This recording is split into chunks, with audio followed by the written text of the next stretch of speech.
I recently found this quote and I loved it so much that I put it on sticky notes throughout my whole house.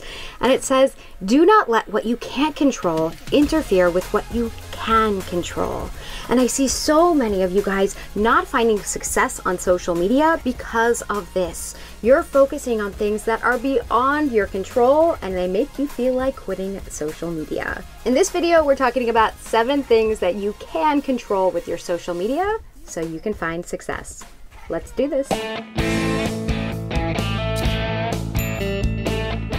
Number 1, you can control the company you keep.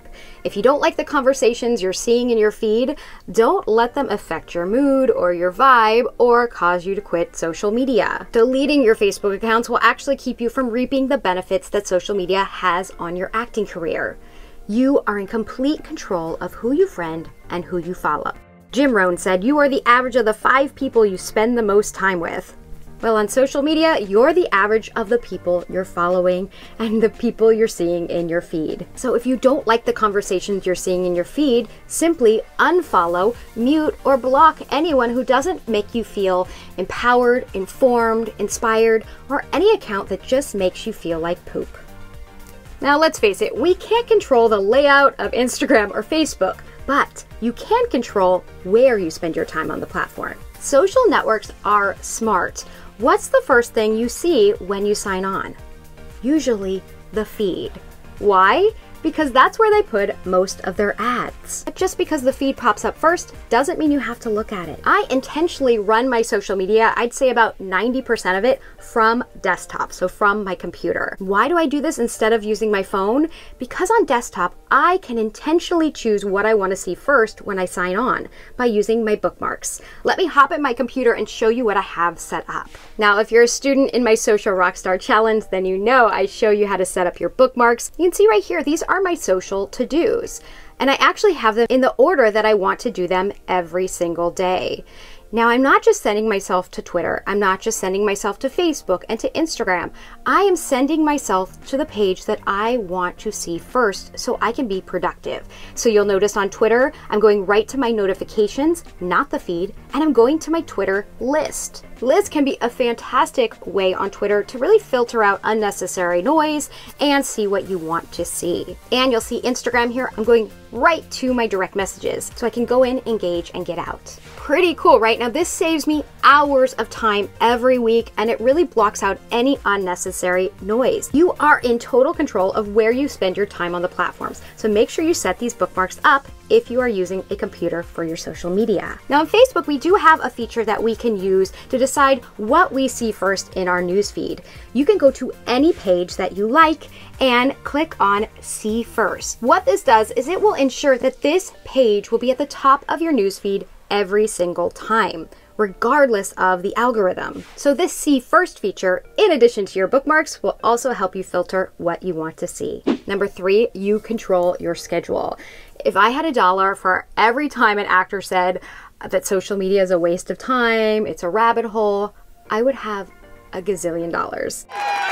Now, yes, if you just hop into Facebook and scroll for hours, that is a waste of time for your career. But you have ultimate control over your social media schedule. Let me give you 2 quick ways to take back control of your social media schedule. First, you should choose a specific time a day to check notifications, messages, and engage with your fans and followers. If you do it all day, you're gonna risk getting sucked into that social vortex, wasting time, and hating social media. Now, to help you stay on track and to make sure that you do this checking of your messages and notifications on a regular schedule, I like to pair it with something I do every day, like having my morning coffee, or maybe it's when you have lunch, or maybe I'm a mom, so maybe my daughter's puppy dog pal's time is my social media time. Or maybe if you're a working actor, you can manage your social media like Kerry Washington does in the makeup chair. Totally up to you, but it's very helpful to set this time every day. Now, the second way you can spend less time on your social media and to actually monitor your time there is to set timers. And I have another video that I'll link to right here and in the description below that will show you how to set a timer every time you open up Instagram, Twitter, Facebook, you name it, so you can be accountable for your time there. So number 4, we're gonna come at it from the negative, and that is that you can't control your bookings. I don't care how talented you are, I don't care how much you prep, I don't care who your coach is, you do not have ultimate control over everything you book. So much of that is out of your hands, right? So why then would you create social media accounts and only talk about your acting career and your bookings and nothing else? Not even the biggest actors work all the time, so by only posting about your actor's life, you're actually setting yourself up for failure.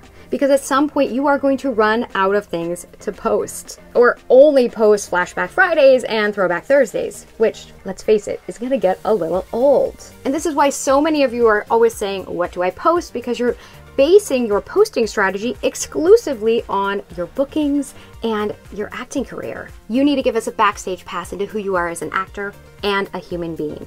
You need to tell us your whole story, not half the story. Your acting career is only half of it. You are so much more than the projects you book, and guess what? You can control that. So make sure you're telling us your whole story. And I know sometimes this scares you guys because you think that this might invade your privacy in some way. Here's why you're wrong about that, because you need to decide what makes you you, and then decide what you're not comfortable talking about.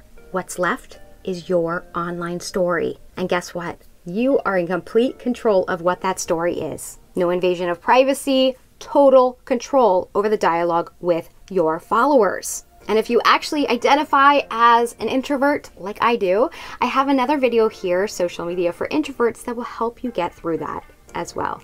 Next, you control your vibe. Every once in a while, you should do an audit of your social media and really ask yourself, are my posts sounding like me?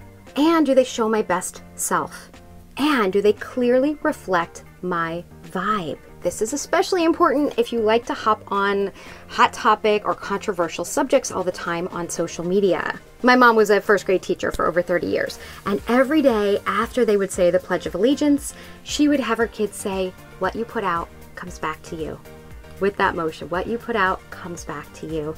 And it's the same on social media. Make sure you're spreading the vibe that you want to attract. If you are out there spreading negativity, what you put out comes back to you. You are going to attract negativity. If you're putting positivity out there, you're going to attract positive vibes. You are in complete control of your vibe. So if you're starting to feel like you've got a little bit more negativity or more trolls on your account, check out your account, do an audit, check out your vibe. And if you're talking a lot about controversial subjects on your page, try speaking about what you're for instead of what you're against, and you will attract a nicer, more positive vibe.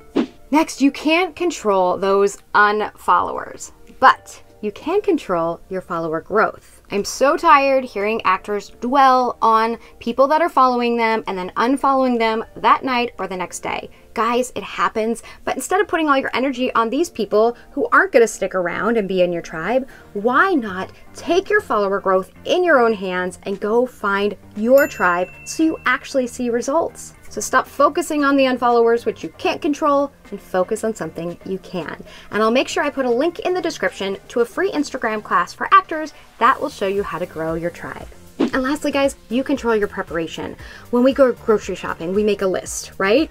If you write a paper, we write an outline. Why then do most actors hop on social media without a strategy and without a plan? Benjamin Franklin said, if you fail to plan, then you're planning to fail. And it is so true on social media. Instead of just winging it, choose one platform to focus on. Set up and optimize that network. Figure out that posting schedule and learn to organize your contacts on that network so you actually can start seeing results for your career. And then add another one and rinse and repeat. But you do need a strategy, you need preparation, and guess what? You are in full control of that. So spend some time today setting up a schedule, doing an audit of your account so you can control the vibe you're putting out there, and setting up a posting plan that does not revolve around something you can't control, your bookings. Hop in the comments below and let me know how you are going to take control of your social media today. I would love to hear where you're going to start. Thank you so much for joining me here today. Here are a few more videos and resources to help you rock your social media. And until next time, I'll see you on social. Bye.